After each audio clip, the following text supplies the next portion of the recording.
I'm Eric. And I'm Jaime. And this is Horrorscope, a podcast for people who love horror movies. And people who want to love them.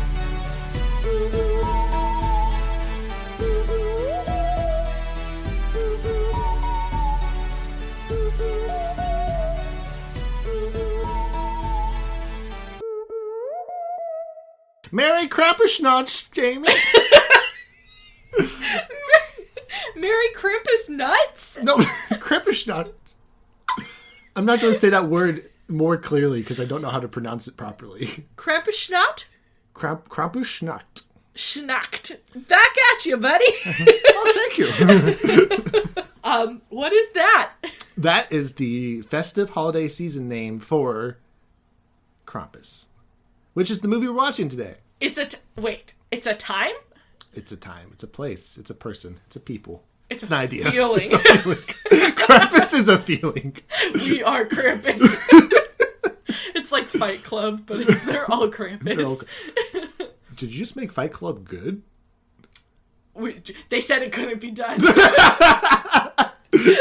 So many college guys right now just ripping down their posters like, God damn it. I don't think they listen to this podcast. That's true, no. I hope not. That's the demographic I want to alienate. Yeah. Wait, alright, so Krampus is a time. Krampus is a being, but there is a time called Krampusnacht. Krampus is who you want him to be. I love that. I thought we were like at the end of holiday Christmas movies, but you have told me that we are not. There are more out there. I feel like we're hitting the heavy hitters this year for sure. Or at least like Eric's favorite Christmas movies. I like that. Good. Yeah. Well, should I read the wiki or do you want to tell me about Krampus? What do you know about? Okay, so I don't know. Did we say it? Did we say we're watching Krampus? You did. Okay, Krampus 2015. Here's what I know about Krampus. You love him. Okay. That's what I know. Right. He's like a man with a big creepy tongue. No, he's not a man. He's like a big goat man with a tongue, and he has a sack, and he takes away children who are bad. You got it. Krampus. God bless you. Eric's a dad without children because he thought that was funny. Someday. Okay. Yeah, that's it. That's all I know about him. Like Nega Santa. That's a good way of putting it out there for the Scott Pilgrim fans out there. It's yes. Nega Santa. Yes. The shadow of St. Nicholas, if you will. Oh, is that what he is? That's what we'll get into. And then we will. After you read that Wikipedia. Krampus is a 2015 American Christmas comedy horror film based on the eponymous character from Austro-Bavarian folklore, written and directed by Michael Dougherty. What has he done that we've seen so far? That name looks really familiar. Nothing. But he is the person who made Trick or Treat, so you might have seen it. That's probably why. And he also made Godzilla King of the Monsters. Okay. The second one, not the one. That's right. Okay, so it's co-written by Todd Casey and Zach Shields. The film stars Adam Scott, Toni Collette, David Koechner, Allison Tolman, Conchata Farrell, MJ Anthony, Stefania Lavia Owen, Lolo Owen, Queenie Samuel, Maverick Flack, Sage Hunfield, and Krista Stadler. Ooh. What? That's so many people. Got the whole cast in there. They were just half those people don't even have Wikipedia articles. Oof. No links. In the film, a dysfunctional family squabbling causes a young boy to lose his festive spirit. Doing so unleashes the wrath of Krampus, a fearsome horned demonic beast in ancient European folklore who punishes naughty children at Christmas time. As Krampus lays siege to the neighborhood, the family must band together to save one another from a monstrous fate. Wow! Beautiful. That sounds so good. Hearing you say that, too, that's very applicable for this year of us losing our Christmas spirit. We actually haven't. I feel like we've ramped it up. Okay. I don't know. I started Christmas early. I mean, here I'm we a are. Christmas bitch. Yeah, so are you. You are the Christmas bitch. I am the Christmas bitch. Eric's birthday is on Christmas. That's Jamie's why we say that. birthday is on Christmas after Eve. Eric's birthday is Jaime Eve. Jaime Eve, there we go. That's very rude. Christmas Eve is birthday bitch Eve. We're both birthday babies. We're the birthday babies. Man, that feels like a Mean Girls intro where they're like, who are they? Like, they're the birthday bitches. And it's like you would be like walking down the hallway. We're like, we're podcasters. I feel like this year has actually been more festive than normal. Everyone's just desperate. Yeah. For something nice. So. It's true. And all we can do is buy stuff because we can't go anywhere. Or shouldn't. Ooh. Don't unleash Krampus by breaking quarantine. I don't know. I'm grasping at straws. No, don't question it. Yeah, if you break quarantine, Krampus will come. Eat you. Yes. Wow. I don't know. I don't know what he does. He'll eat you and your family. Jamie, off the microphone. He did not agree to eat people, by the way. That's not in his contract. We can negotiate it. Well, I just wanted to be. It's in the. We'll get into the details. He hasn't said. Yeah, he will eat you.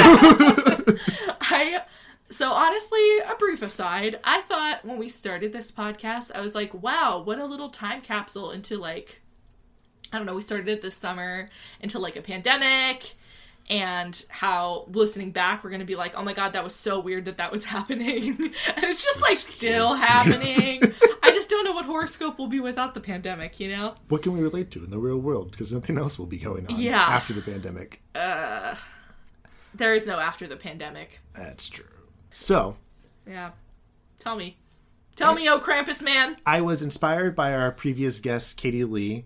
Shout out to Katie Lee. Shout out to Katie Lee, our prior guest on Crimson Peak, to do some little bit more like contextual lore for this episode. Okay. And so I dug up the origins of Krampus and where we have gone from the origins of him to today. Okay, imagine Eric sitting in a big armchair and there's like a fireplace and he's reading you the story of Krampus. Yes. And he's your grandpa. And I'm your grandpa.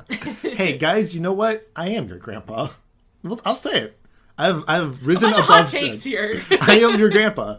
If you have a bad relationship with your grandpa, or don't have a grandpa, hit me up. Tell me about Krampus. Okay. So Krampus originated actually in Central European folklore that predates Christianity. It's part of the Alpine tradition. Oh my God. Maybe Christmas actually is about Krampus and not about Jesus. I did watch a behind the scenes feature, and Michael Dougherty did mention that he liked the idea that Krampus was before Christmas. Nice. It's almost as if, because like Krampus got kind of turned into the side character of Saint Nicholas. Krampus originated as a Central European folklore that predated Christianity. It was like part of the Alpine traditions, which is around the Central European area, primarily in Austria. The word Krampus comes from the old High German word of claw. Okay. So there we go. But then Christianity came along. Saint Nicholas was introduced, and lo and behold, they Krampus style. Yeah. Ooh. That's what they did. That's along with a lot of other people. There's like so many like friends of Saint Nicholas. Some more problematic than others. There's Krampus. There is, dear God, Jamie, Nicht Roop Kick. That person. What was it? One more time? Nicht Roop Kick. Okay, that's actually, I got it that time. Okay. Really? Night what? What does that mean? I don't know what that means. But they are also a counterpart to Saint Nicholas as like the these are like the bad boys of Christmas time. The sexy. Like Saint Nicholas is the guy who walks in. He's the good Christmas. He's the good cop in this situation. Boo. Always finishes last. Nice guys. Nice guys too. Krampus, yeah. And so he has his like bad cop with him, aka Krampus. That other name I said, the Belschnickel, made famous by The Office. And also the wonderful Black Pete, which is just an excuse for Dutch to do blackface. Okay. Yeah, they still do to like this day. It's just wild. They're like, this is good. We want to do this guy. Well, it's great too because they're also like, oh, he'll beat you too. Like that's their gimmick. So each of them have their own unique weapon attack. Yes, like Pokemon. Saint Nicholas has his deck and lays them down in front of you. It seems like they all kind of deal with the same general gist of like, if you're bad, you'll probably get some coal from them. They'll probably beat you. They might steal you. Whoa.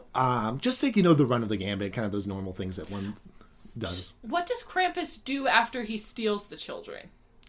Ooh. Raises them in a better home. I don't know. So Krampus is CPS? That's the best case scenario, right? Otherwise, what is he doing? Eating them. You don't know? No. That's just... You're the expert here, Eric! You have to know! They all just say he takes the kids! And then what? Eats them! Thank you. Damn it, Jamie.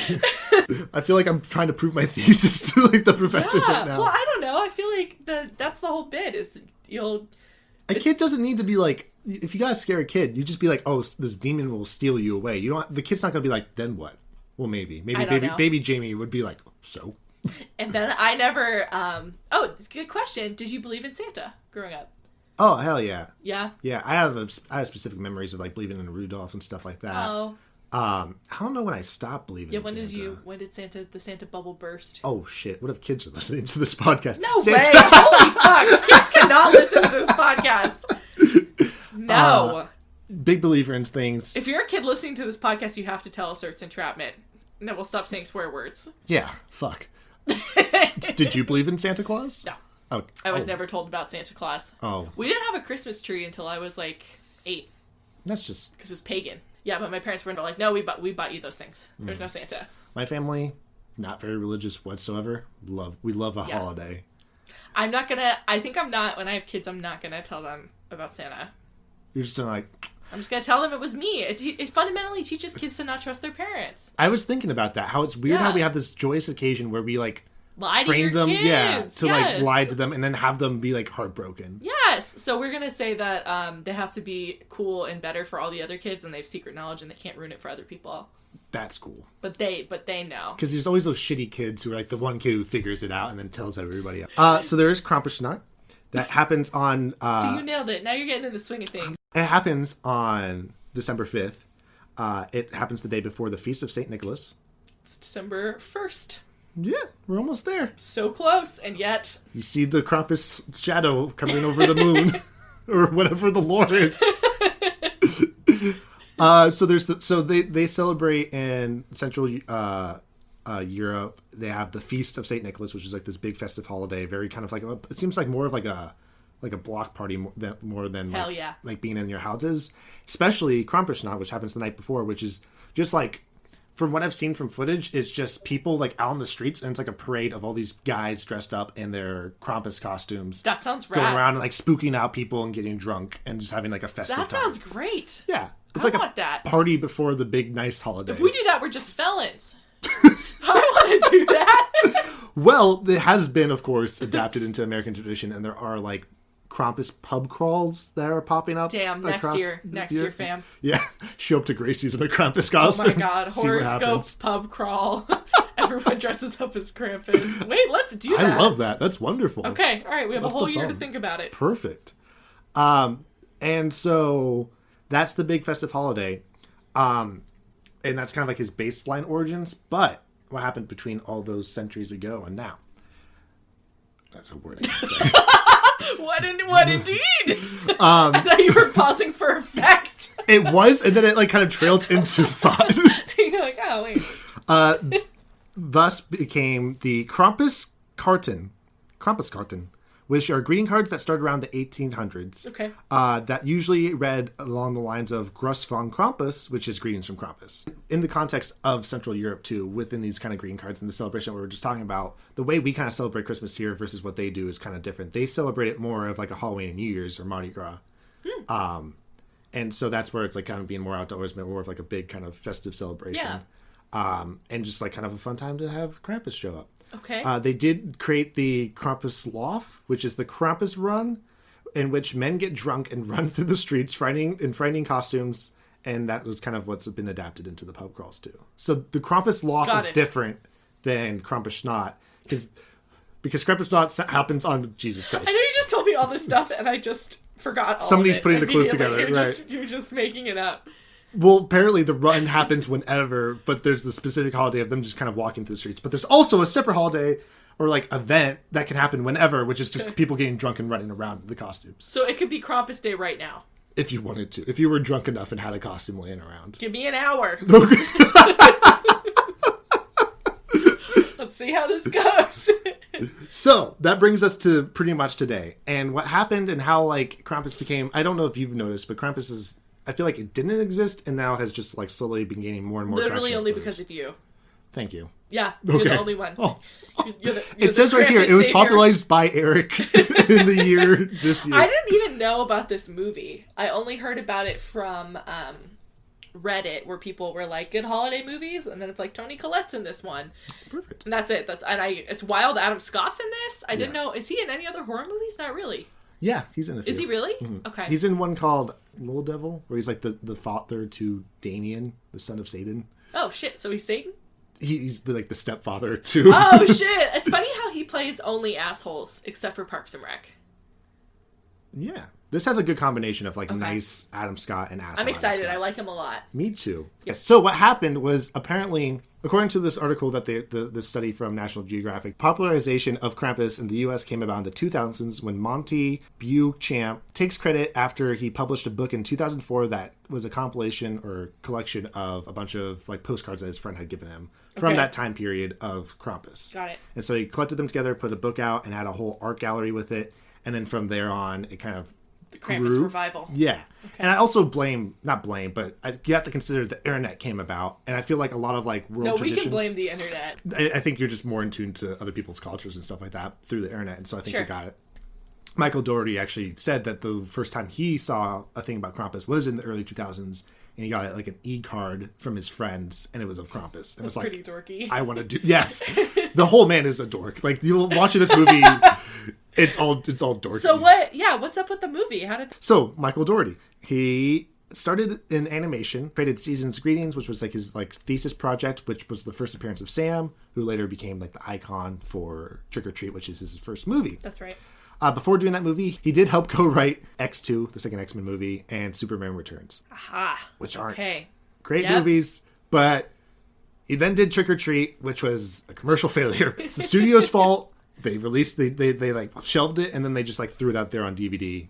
I'm saying it to you now. We will watch that next Halloween. Oh. We'll watch it next October. Let's watch Krampus first, and then we'll see what you think about Michael Dougherty. Well, we have to, so we will. Okay. I would say this kind of fits into our tradition of watching the director's second movie first. I love that for us. Although he's done some stuff in between, like Trick or Treat and this, these are kind of like, I think, like the only two like real movies he's done, other than maybe what she did after the Godzilla movie. Not Superman Returns? That he just co-wrote it. I see. So, but he always wanted to do a Christmas horror movie. He loves horror. He loves like Olaf. He loves Gremlins. And so then he got the inspiration from Krampus, and then was kind of trying to figure out a script from it. And he didn't really come up with a really good, solid script until he partnered up with the other two screenwriters, Todd Casey, who has done TV, and then Zach Shields, who is an interesting character because he's done some writing credit stuff, or he's done some writing. But he also was in a few bands, including a band that I didn't find out existed until this year called Dead Man's Bones. Okay, yeah. Which is with the Ryan Gosling band. Yeah. It's Ryan Gosling and him and like a children's choir making spooky music. Cool. Which is like a weird little yeah, cute thing that existed and Ryan Gosling did. And so those three minds combined came up with what we now know as Krampus. Okay. Getting people together, they casted Adam Scott and Toni Collette. I didn't really find anything prior about Adam Scott kind of accepting this role. But Toni Collette had a whole article on this from Den of Geeks where she discussed, like, she kind of did this with Hereditary too, of talking about how she's not a horror fan. Yeah. But she liked the humor in this. She liked the character. She loves her complicated mothers. Yeah, she and Adam Scott married? Yes. Oh my god, nightmare couple. Nightmare couple of bickering. I love that for us. There's a lot of bickering in this movie. Okay. And I will say, I don't know if you can relate to this, you probably can, but like a lot of people had problems with this movie, but I still find this movie kind of heartwarming and sentimental because of like how you love shitty families. Shitty families, yes. I love a shitty family. You directly said that before. Perfect. Yeah. Yeah, I do. And it's like, it's great. Like, everyone's dysfunctional, but everyone still, like, cares. It's like the Yule log with 10 hours of arguing in the background. Exactly. Perfect. And so when they went to go shoot it, they used Weta Workshop, which are the people who did Lord of the Rings, all the practical effects stuff. Ooh. So they shot a lot of this in New Zealand. Oh, shit, really? Yeah. Okay. And apparently, according to a lot of the people from Weta, they're like, Dougherty was there all the time because he like just loves that stuff. He's like, loves seeing them build the sets and build these. He's us. Yeah. Is it?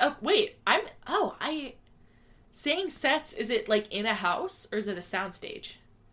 Because you warned me that this is technically a home invasion movie. Yes. The house, all of it is. I'm pretty sure all of it is soundstage. Okay. Even spoilers, the streets. Which Krampus in the street. It was, watching the behind the scenes, it's crazy what they did. Because pretty much they made scale models and they did like their forced perspective magic. So when they're walking down the streets, it looks like there's big houses in the background, but they're only like a third scale tall. Yeah. Oh, cool. Okay, I'll watch for that. Yeah. And then I won't be able to tell, but I'll be like, perfect. I know. You know. And all the creatures, quote unquote, in this movie are practical. There are a few CGI elements. Okay. It's like that perfect marriage between CGI and practical effects. The Krampus is a suit? The Krampus is a suit. Yes. Yeah. Excellent. Again, wild stuff seeing the person operate the suit and like how they did it and stuff like that. Cool. Okay, we can look at it after. Or talk about it after. Yeah. I love I liked what he has done with this movie because you could easily, which there's so many like low budget Krampus movies out there because it's just, public domain. And he's really? Oh, we'll get into it afterward. There's a lot. Oh, I thought this was like the only one. For a reason. I see. Okay. You're But protecting me from the bad. It's like that meme of the soldier standing over the child sleeping. It's just like it's like bad Krampus content. The point is, I like what they did with the design in this movie. You'll see they went the extra mile. They could have easily just adapted from the page to whatever, make it look real. But he was like, I'm going to make my own original design. You can kind of tell that Dougherty is like part of, like, he has that animation background because everything that he's like creating is very like iconic. He has a very good sense of like design. I like that a lot. I would refer to it too. Ooh, am I going to have a texture problem with this movie? I don't think so. Okay. There's one creature you might have a little bit of a problem with. Oh, okay. But actually, I was watching like a behind-the-scenes piece on Mandalorian, and they had brought up a good point in that about how George Lucas had said that you could tell every Star Wars character by their silhouette. And I thought that was really smart, and I think Dougherty has that same kind of style. If you saw like Sam or Krampus in like a silhouette, you'd be like, oh, it's that thing. Mm-hmm. I love that. So there we go. So Krampus is a Pokemon. That's the title of the episode. It took 3 months to shoot, between March and May 2015, and then came out festive December 4th of 2015. Oh shit. So they were like, you gotta get this movie ready. Apparently, yeah. Well, I guess it probably helped that a lot of it was just practical, so they didn't have to do too much post. Nice. But yeah, December 4th, so the night before Krampus. Ooh. Done on purpose. Law of practical effects, composed by Douglas Pipes. I love the score. And that's it. Any other things that you have, Jaime? That's Krampus voice. Go. Krampus. No, fuck that one. Oh, no. God, German. Does he talk? No, he doesn't. Spoilers. Okay. He goes like, okay. So he's Seth Rogen.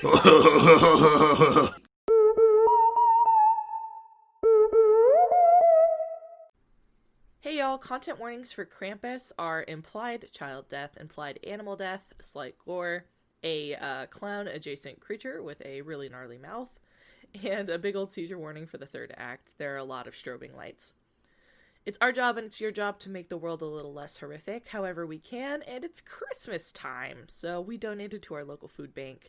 Since this time of year is, hard enough as it is for a lot of people, especially this year. These are obviously not the best of circumstances. 2020, so help your neighbors out if you are enjoying the show and think about doing the same. Okay, let's prevent the arrival of Krampus with some Christmas cheer, and let's get into it.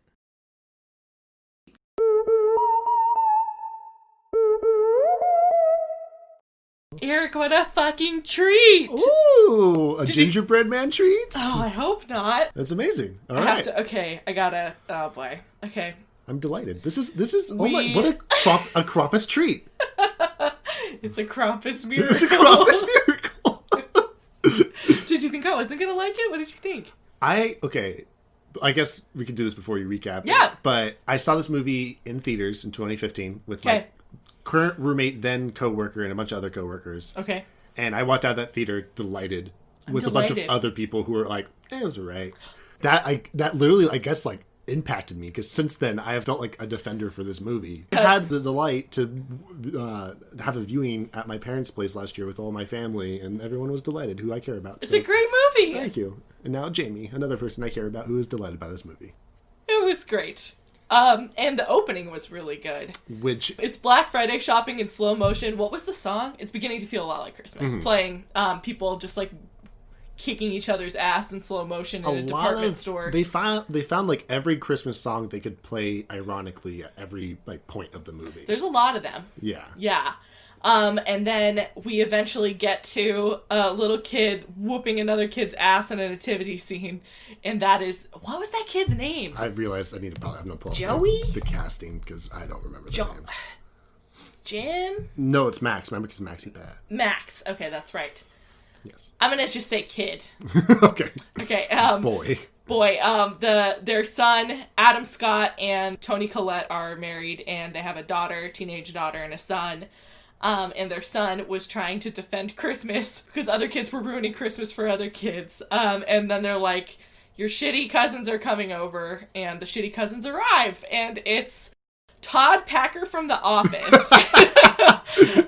And if you don't remember his name, it's the bald guy with like the classic bald guy hair who's just a big asshole. Just in every role. He was okay in this movie. You know what? He They fine. picked a lot of like classically, because like him, and then there's also the aunt is in. This is a terrible pull that I know this. 2.5 Men as kind of an asshole too. Okay. So the family that arrives, so Toni Collette is kind of high strung. Adam Scott always seems like he's working. The son just wants to have Christmas and watch Charlie Brown and wrap Christmas presents. They have a German grandma, Omi, who only speaks in German. And then teenage daughter wants to smoke weed with her boyfriend. You know what? Fine, sure. Yeah. And then the family shows up, so it's Todd Packer, it's Toni Collette's sister, who is, like, belabored and wearing a Christmas sweater, 2 girls who are very butch and sporty, a son who doesn't talk and who just stares blankly at everyone, and a baby, right? Yes. And a dog, a little bulldog. And they all come in, and it's, like, chaos, and they're kind of, we get the idea that the Toni Collette and Adam Scott's family are like rich, and they talk about them being rich all the time, and then the other family is like poor, and there's a weird discrepancy. Oh, and then the aunt, great aunt Bertha, Dorothy, same. It's teenage. And she's just like old and grumpy and wants to get drunk, and I don't blame her. And Max wrote a letter to Santa talking about how he wants his family to be happy and how he wants his aunt and uncle to be okay, and like about his cousins too, and the cousins steal it and they read it at dinner. And dinner, there's been a bunch of like passive aggressive jabs, but the cousins end up reading this letter out loud, and he gets really upset and they start fighting over it, and then he's really sad. And then Adam Scott, he says he hates all of them and he runs upstairs. What wish does he say? He never says a wish out loud. I think he wishes they were all gone. He doesn't say that. He says, I hate you, I hate all of you, and he runs upstairs. It's probably like one of those mental wishes. Mental wish. Okay. I was wondering. Okay. One of the mental wishes.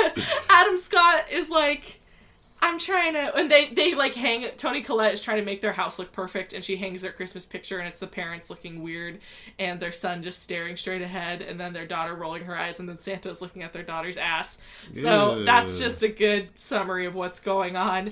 And then Adam Scott tries to talk to his son, and he's like, you know what, you kind of have to just put up with family and love them, because that's what you have to do. And he's like, do you believe all that? And he's like, well, I'm trying to. And that was a pretty good pep talk, did not work. And so Max rips up his letter and throws it outside, and it's carried up by a gust of wind, and he's like, weird. Blizzard. Snowstorm. Powers out. Everyone's complaining. They have a lot of candles around their house, which is convenient, so they light all of those candles, and then the daughter wants to go to her boyfriend's house, and so she leaves, and then Krampus sighting. First sight of Krampus. Something to note, the sound design in this movie is incredible, because we get like maybe it was just your Blu-ray? I don't know. It was so crunchy. Like, I heard everything. When I saw this in the theaters, it was immaculate. I believe it. Yeah, like, the sound is amazing. The part you're about to get to is Krampus shows up. He's running across rooftops, and you just feel like the weight of this being just thumping. It's to me that's like that's very spooky. Like a giant creature that's like hurtling towards you. That has he looks amazing. Speed. He looks so Krampus design's so good. You hear like the sleigh bells and the thuds, and so it got dark all of a sudden, and there's like crazy snow, and she's running, and then she hides underneath a truck, and then toy box. She sees Krampus feet around her, but then he doesn't go after her, so you think she's fine, and then there's a toy box underneath there, and then like Jack in the Box music starts playing, and she starts screaming. Cut away from her. Cut back to the family. They get a package from a package guy, and then a giant velvet bag of toys. And they bring those inside. Okay.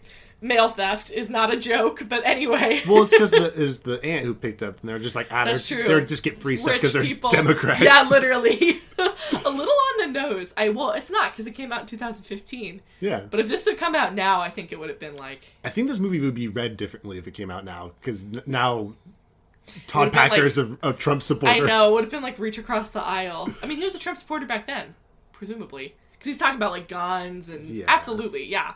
It just doesn't They're have like that the perfect demographic. context yet. I know. Yeah. When did Trump announce, though? It's like the energy. It's like the Tea Party energy. Mm-hmm. Yeah. And they want to go look for Beth, and the uncle has a bunch of guns, so they take the guns out. And he was always kind of picking on Adam Scott for being a little wiener, but then they bond. And they go outside, it's super cold, and then they hear Beth screaming. Beth is the daughter. Did I say that? No. Beth is the daughter. They hear Beth screaming, and then Todd Packer gets bit. The uncle gets bit in the leg and almost gets dragged underneath the snow, and there's like a worm thing moving through the snow, and you can see it moving, but then they end up being able to pull him out. And also there are snowmen encroaching upon their home. I thought that they were getting turned into snowmen. Oh. That was grim. Right. I thought, because the boy's hat was on one of them. One of them did look like one of this jumps ahead, but one of the kids I know. I thought they were gonna have their guts in there or something. Oh no, that's gross. PG-13 can't do that. No, they can't. They can say fuck a few times though. Yeah. I don't know how they got around that. I think you can say it twice in a PG-13 movie. Yeah, I guess. I don't know. Fucking MPA is dumb. It's so stupid. We saw so much gore in this movie. Yeah, well, that sounds scary. It was for PG-13. You see, it was pretty. Yeah. So they get them back into the house, and then they board up the entire house, and the grandma is ominously "Don't let the fire go out." Can you do that again? German. Can you read that line again in German? No. Wait, we could do that? No. That's like you being take me instead, Krampus, and I'm like, no. So what the fuck happens? They board up everything, and then the mom is like, we have to go out and find her, and then Adam Scott's like, look, there's other kids here. And then the grandma, am I missing something? They go to bed, and then the fire They go to bed and the fire goes out, yes. And then a hook comes down from the chimney, and a little gingerbread man is on it. And the one kid, the cousin who never talks, wakes up and walks over and grabs the gingerbread man, takes a bite out of it, and then he starts screaming at him, and the gingerbread man is alive, and he... The gingerbread man! Run, as fast as you can. That's pretty good, John Lithgow. Whoa! I watched... We can't start talking about Shrek. We made it almost Not 6 today. months without talking about Shrek. We can't talk about Shrek. The gingerbread man wraps the chains around the kid, and the kid gets hauled up the chimney, but then everyone's awake. Everyone starts screaming. Toni Collette grabs onto his feet. She sees the gingerbread man. They're all grabbing at her feet, trying to prevent him from getting yeeted up the chimney. What lights on fire? Oh, they kick a log out of the fireplace, and then the Christmas tree and all the presents light on fire, and everything's on fire, and the kid is gone. Kid gets yeeted up the chimney. He is gone. Beth is gone. And then Adam Scott starts making his plan. Because they saw a snowplow earlier. What? Omi. Oh! How could I miss it? Omi. Backstory. It's time for the grandma's grim childhood, and then we cut to it's like... Was it claymation? I think it was animation done in the style of older of claymation. Of yeah. claymation. Oh, like Rudolph, like the Rudolph movies. I think it's trying to evoke that kind of sensibility. Yeah. I see. So Omi basically says she grew up in Germany. Her village lost the Christmas spirit. Her parents threw her little Santa in the oh no, they ripped it she apart. Threw it in there, yeah. And then she threw her little Santa in the fireplace, and then she said Christmas spirit and hope was gone from her heart. And then Krampus shows up, and she can hear her family getting dragged into the underworld, and then Krampus leaves her behind as a warning, which is some real mob shit, and he leaves her a bell. He does give her a little wink too. Does he? Yeah, he's like, ha. Oh, I didn't see that. It was very okay. cute. The shadow goes like, ha. It was Tell really your parents. cool. Yeah, we don't idiot. see his face yet, but it's just like a weird, yeah. And he throws her a brass bell, and she gets a Krampus bell. And then the uncle's like, that's some senile fairy tale bullshit. I'm going to go find my kid. And then he pops out of the door, and then they hear screaming, and then Toni Collette's like, And so they bring him back inside, and then the girls go up in the attic. The girl cousins go up in the attic. And then they start screaming, and then the parents are trying to make a plan, but then they're like, oh fuck, we gotta go up there. So then Adam Scott, the aunt, and Toni Collette are up in the attic. And then they get attacked by an array of horrors. We find out that the worm thing is actually, it's like a long-ass clown worm with a demogorgon from Stranger Things mouth. Yeah. It was horrible. That was the worst one. That was the worst one. Yeah. And then you see it eating one of the kids. You see its feet go down, so it was eating the kids. And then there's a teddy bear with like a scary mouth with teeth, and then there's has a baby doll head, but it's an owl. It's supposed to be like a cherub. It's supposed to be like an angel. Yeah. Okay. And then they all start getting their ass completely kicked, and then you see one of the girl cousins, and then the other one got taken away, but the mom like gets her mom adrenaline and hauls ass and like hatchets. It's really funny. It was like really grim but very funny. And then she gets her daughter, so now we're down to Max and the one other girl cousin. And there's a baby. The baby gets taken away. They go downstairs and they put their dog in the air ducts to go get everything, to go fight the stuff, and you hear it, but then it falls, the big worm clown falls through the ceiling, and then starts fighting them, and the uncle fights the gingerbread men and ends up lighting them on fire. And they die, and it's very funny. The gingerbread men they're voiced by Seth Green and Justin Roiland. I don't know who they are. Seth Green is, what would you know him from? You never watched House of Powers, did you? No. Short, gingery guy. Okay. Anyways, he's a comedian. Justin Roiland is co-creator of Rick and Morty, but I think this is Rick and Morty time. Big Rick and Morty energy coming off of those gingerbread men, so that makes sense. There you go. And then the grandma's like, elves, and then the elves bust through, but they are not your Keebler elves or your Legolases. They are they're not your mom's elves. They are a rowdy mob. They are his mom's elves. Oh. His grandma's elves. A rowdy mob wearing masks. They kind of reminded me of Labyrinth a little bit. Yeah. Like the puppety. They move in a puppety way. I'm doing a thing with my shoulders that is an audio medium, but yeah, they're very. Yeah. The movie is weird because it balances out. It has like sound effects and elements to it that are very like cartoonish. Like there's like glass breaking in the beginning was like very, very loud. Everything's loud. Yeah, the kid when he gets like dragged up the chimney, you hear like a donk, like the classic. Yes. Yeah, it's just like, and you're like, I don't know, that might turn some people off, but I like it. It just kind of adds to the charm of it. Yeah, you kind of got to lean into it. So they all are being tormented by the elves, and then the baby gets taken. And then why did the elves leave? They're just there to pick up, because pretty much the aunt like gets the shotgun, blasts the teddy bear, blasts the cherub. It was rad. They're like, "Oh, Dorothy, finish it!" And then she's like, "Oh no!" And then she gets fucking chained up. She says, "See you all in hell," and she gets pulled through the window. But then they all disappear. Because Krampus is coming. They take Todd Packer and that's right. The jester demon Jack in the Box. Yes. Oh yeah, they also, so they're fighting that thing. No, they're just chaining them up and taking them away. Oh, also the little worm Jack in the Box. Like, it was so funny when she's like, elves, it started clapping with little hands, and I don't know why I thought it was so cute, but I did. Because it's cute too, because when they're like chaining it up, he's just like, chain me up. He has his like arms open, like, yay, take me away. Like, you can tell that there's a good workplace environment going on in Krampus's workshop. You know what? Honestly, those are some engaged employees. Yeah. The synergy I was coming off of that scene is incredible. Both work in marketing. Okay, so Krampus is coming, so they need to make a run for the snowplow. So they do, and then the grandma locks herself in the house and is like, be good.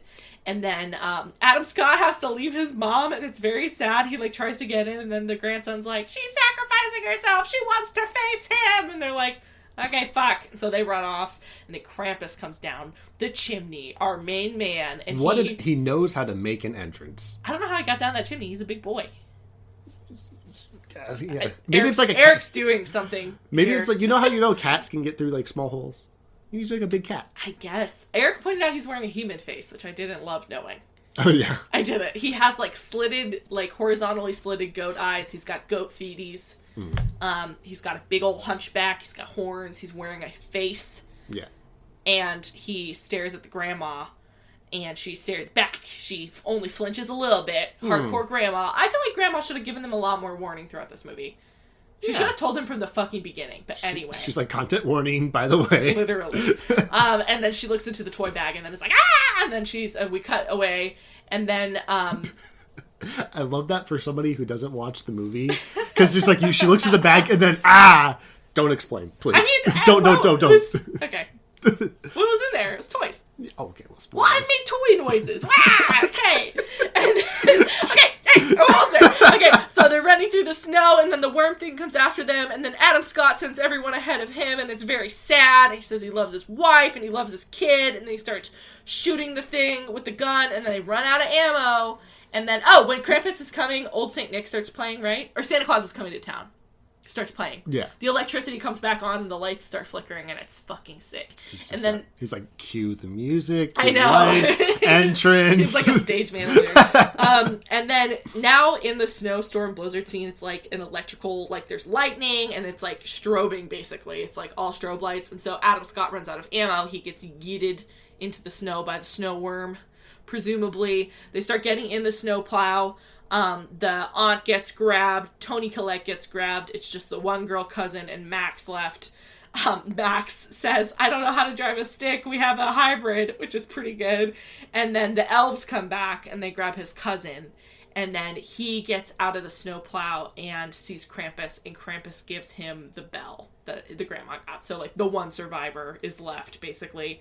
And then he musters up his gumption and can hear his cousin screaming, and they have turned this neighborhood into, like, a kick-ass Krampus Rumpus. A Krampus Rumpus? It's a Krampus Rumpus. He has, like, little goat ram. He's, like, a sleigh with, like, big, furry, Muppety-looking rams. Very and, like, Muppety. The elves. Yeah, very Muppety. He looks like Sweetum the Muppet, if that helps anyone. And everyone's cavorting, and there's fires, and there's torches, and the little kid screams, "Hey, asshole!" And then he goes up to him. Oh, and Krampus gave him his letter back, too. He gave him his letter that was ripped up back in the bell. Mm-hmm. Yes, okay.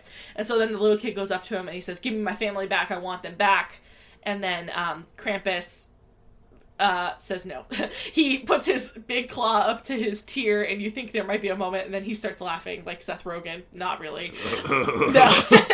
And then everyone starts laughing, and they're like, "Ha, idiot!" And then he slams the ground, and then hell opens up in the ground, and there's a big hole in the ground, and then they're holding his cousin up, and he goes, "No, take me instead." And then Krampus looks at him again, you think he's gonna do it. Yeah. Nope, throws the cousin into hell. And so you hear the souls of the screaming there, and the kid is left, and I said it's an improv moment of yes and, because then Krampus throws him into the hole, and we see him falling, and then we are in his room, and there's a bright light coming out of the window, and I was like, it was all a dream? They're in heaven. It was all a dream. They're in heaven. It was all a dream. I was like trying to figure out which one it is. There's only two options. And the kid starts screaming, and he wakes up and he runs downstairs, and it is like a beautiful Christmas. And everyone's opening presents, and they're like, "We waited so long for you to wake up." And he's like, "Oh my God." Oh, he says sorry to Krampus. That's the important thing. Before Krampus yeets him into the hole, he says, "Sorry. I'm sorry." Well, that's what they say. It's like if you see a black bear in the woods, you gotta make yourself look bigger. If you see Krampus in the neighborhood, you gotta say sorry. You gotta apologize. For your bad attitude, your shitty family. I feel like it wasn't this kid's fault at all. Like, he was the only one who had Christmas cheer, and then they destroyed it within him. Mm-hmm. It's their fault. It's everyone else's fault. Anyway, so they're all there. Everyone's happy. Everyone's opening presents. He, like, hugs his parents. He's happy to have them. And then he opens up a box, and the Krampus bell is there. And then there's, like, echoing of the things they all said before, and they all look at each other in fear or memory or nothing, and they're like, what? What? And the grandma's like, shit happened, and she looks serious. And then we zoom out, and then we zoom out, and then we zoom out, and then they're in a snow globe in a Krampus Baba Yaga hut. Mm-hmm. The end. What? And then toys. Oh yes. There's a jump scare with the toys, and it got me. I didn't jump, but I went, but you couldn't hear me because of the toys. The toys were louder than Jaime's gasp, so I'm like, oh, that little chestnut, that's fine. End of Krampus. It was Krampus. Yeah, you did it. It was great. It was a delight throughout. What did you like about Krampus? Okay, sound design is the most important part of the movie. I don't know. It just kicked ass. And if I noticed, it was really good, because I normally don't notice stuff like that. Yeah. So I was like, ooh, crispy. Sounds real good. I don't know. I thought Toni Collette and Adam Scott, I thought they were going to be, like, more of assholes but they were actually just fine. They were just doing their best. Mm-hmm. I liked the design of the Krampus crew was very good. His design was amazing. I was surprised I liked the flashback. I thought I wasn't going to like it.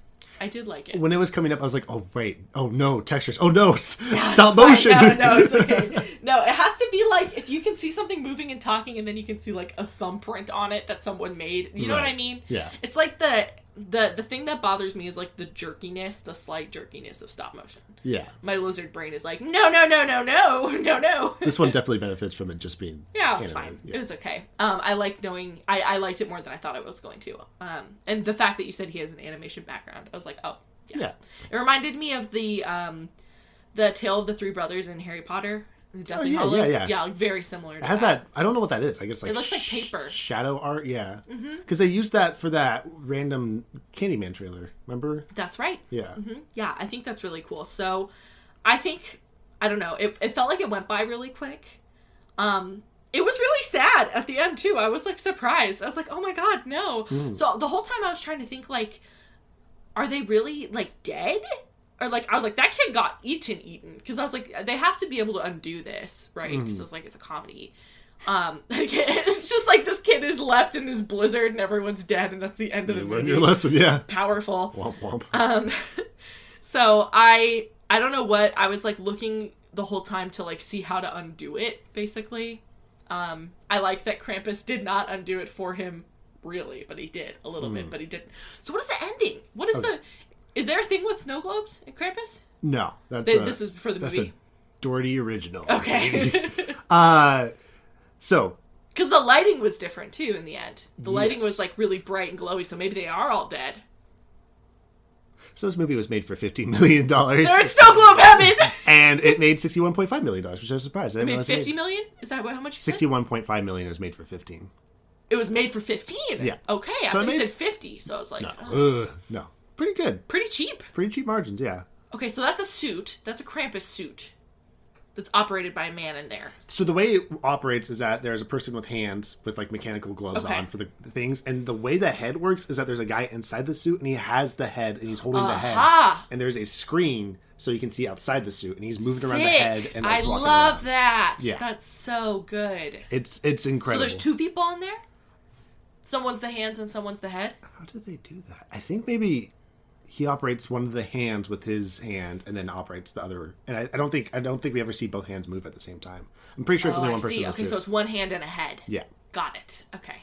Tight as fuck. I wanna go in the Krampus suit. Yeah. I want the Krampus suit. Maybe not. It sounds a little miserable. I want the Krampus suit. 70, you heard me? 70 pounds, a little bit of like deprivation and... Oh, maybe not. Yeah. Okay. Received not well by the people you saw it with, but well in general? It got mixed reviews. How? It got like moderate success and a little bit of mixed reviews. A lot of people had problems with the ending and the family. So a lot of people, from what I saw from the reviews, because I remember it coming out and loving it and being like, oh, people will love this too. And then seeing people not loving it as much as me.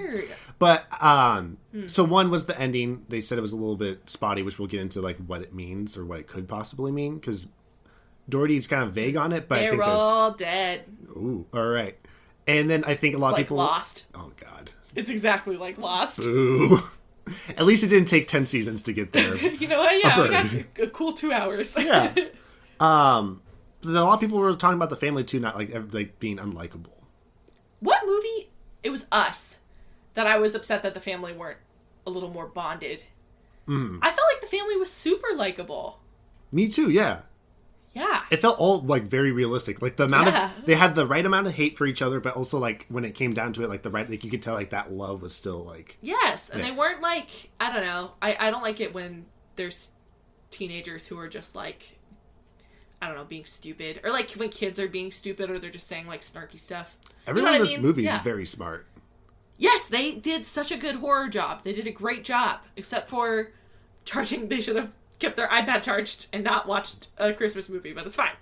And Omi, questionable on her. Yeah, she was being shady, but they like boarded up the house. They were like sticking together. They had a plan. They did a great job. Yeah. I don't know. I don't fuck with that. I don't agree. But the ending. So a lot of people were kind of confused on it, and it's kind of purposely left vague. Yeah. 2 main theories are either obviously, one, they are trapped in hell, and they're stuck in some Christmas loop hell, and he got his, like, sick, twisted wish of having a perfect Christmas with his family, but now they're doomed to live that for the rest of their lives inside of Krampus' snow globe. Or Krampus gave him a second chance, and now he's keeping tabs on them with this little snow globe. I kind of like that. And no one thinks they're dead? I mean, if they're in hell, they're probably dead. Oh. Well, I don't know. That doesn't seem... it's like no exit. Yeah. I guess it's the second draft. I personally like the second one, too. I like the idea of him giving warnings. And some people point out, like, clues of, like, maybe that it is that one, but... Because they, like, zoom out and there's a bunch of snow globes. I don't think I said that. There's, like, a ton of different snow globes in the house. Yeah. And so, I like the idea of him, like, being like, all right, you fucked up, but you learned benevolent Krampus. Yeah. Which I like, there's, like, so much, I never really have, like, fully dived into, like, his, like, I don't even know what to call it. Like, what's his what is he? What's my motivation? Yeah, what's his, like, because, like, he's, like, he has, like, there's a system there that they don't explain. I feel like the movie doesn't give you all of it to leave it a little bit vague. But it's like, how do you summon Krampus? What does he do when he does get summoned? Yeah, because he fucked other people's houses up. So they go to the boyfriend's house where the daughter is supposed to be, and the chimney is split, and also a truck gets punched open. So he's attacking other people. I'm like, what if they were feeling festive and you destroyed them anyway? Right. What? Think my theory is that it's like because like with the Grandma's Village, it's like a general vibe of like because they were also talking about families being out of town, like they're going to Hawaii on Christmas. Oh, that's right. They don't talk to them anymore because of the noodle incident and stuff like that. So Max was the last beacon of hope. And so I think he was like the one to press like the red button, and then that. And I think this is why I joked about it, but I do think Krampus is a very efficient businessman. He comes in there, he maximizes his time and effort, and rounds up all the bad people. Yeah. Yeets them out into the snow globes. Yeah. And like we'll do it permanently unless you apologize. And I'll do it again. Yeah. What did you like? What do you like? So I guess we're kind of talking about it, but is there anything that I didn't say that you like about the movie? Practical effects. I love like the tone of it. The pronkish nature. Yeah, it's just like I feel like when you think of like when I see Krampus and like other things, it's just like, oh, he's like an evil demon guy. Like I like the whimsy here. Like he has like a lot of creativity. He has like a little like a posse with him. Horrible army of. They all seem to really enjoy what they're doing. Engaged and they're employees. They're just toying with everyone. Work environment. Yeah. Toying with them. Ah, man, I feel like we're on stage right now to introduce Krampus. Like we're at a seminar. Employee of the year. Best workplace culture award goes to Krampus in hell. And you see like it's like the cameras and there's like Saint Nick's face and then like the Belschnickel and they're just like, gosh darn it. Krampus comes out, runs out to the stage. I told Eric he's not allowed to buy a 6 foot or 8 foot. How big was that thing? Life size. They said a life size, which is terrifying. Halloween, Spirit Halloween was selling a life size in air quotes Krampus thing, and it was like $600, and Eric was gonna fucking buy it. Jaime told me no. I told him no. I said I wouldn't come over here anymore. But now that you've seen the movie, open up the closet.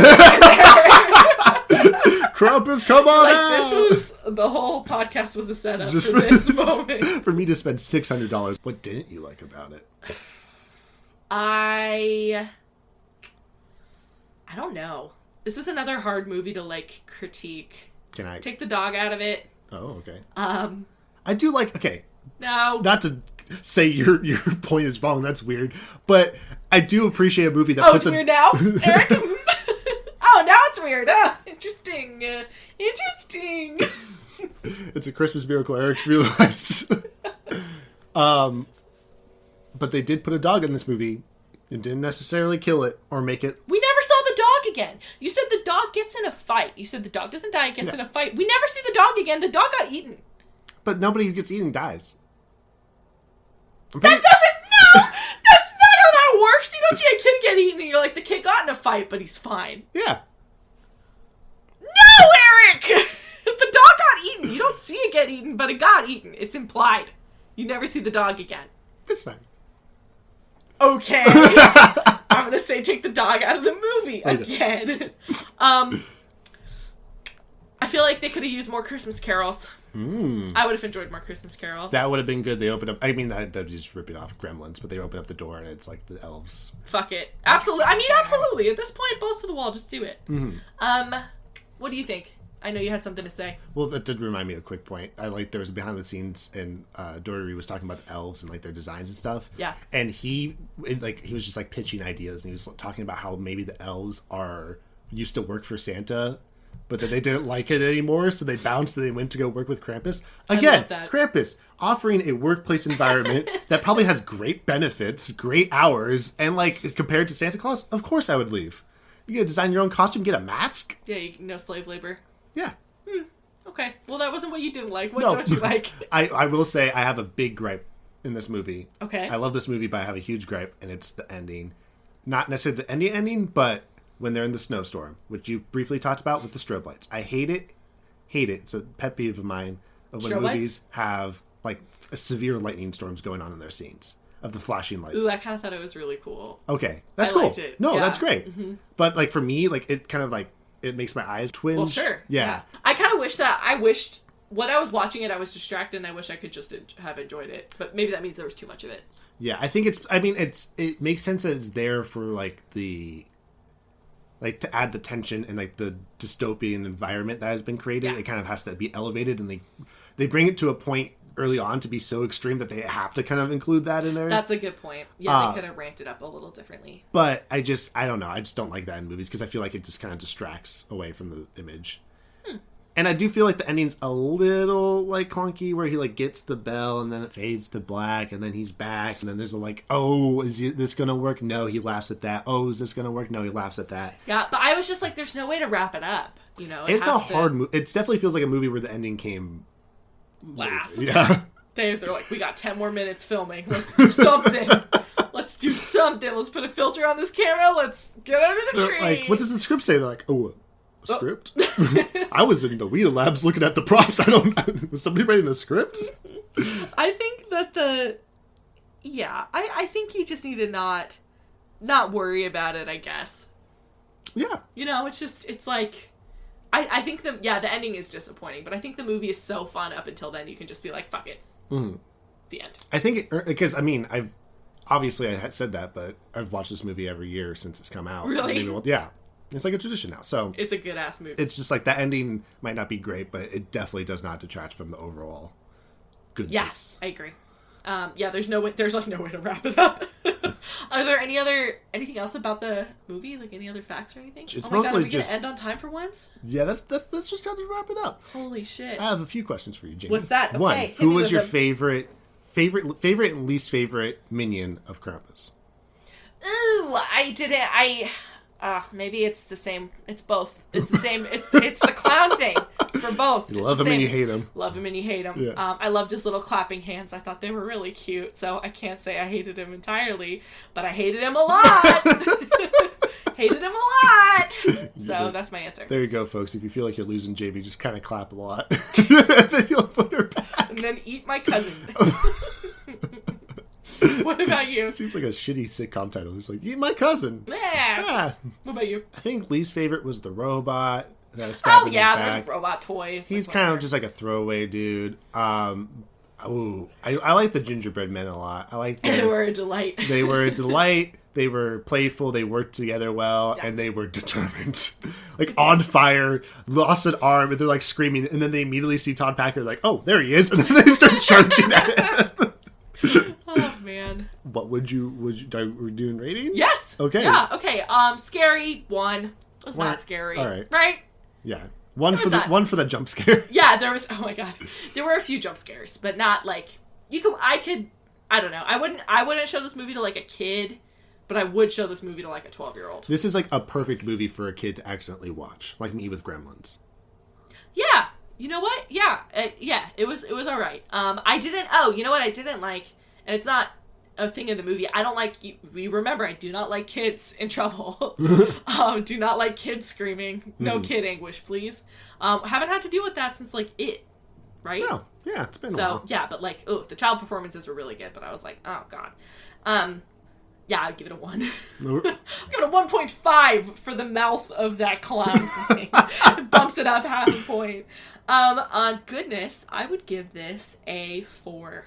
All right. I think it's really, really good. It's really solid. It's not perfect, but it's pretty... You know, at the beginning, honestly, thinking about it a little bit more, the beginning was a little ham-fisted with, like, the way... But then we also know people are like that, with, like, the stereotype of, like, the uncle talking about guns and, you know, being, like, shitty and, like, a jock. And I don't know. Yeah, it was a little over the top at the beginning, but, I mean, the whole movie is, so it's fine, I think. Maybe. Like our shitty relatives. It's not perfect, but we still love it.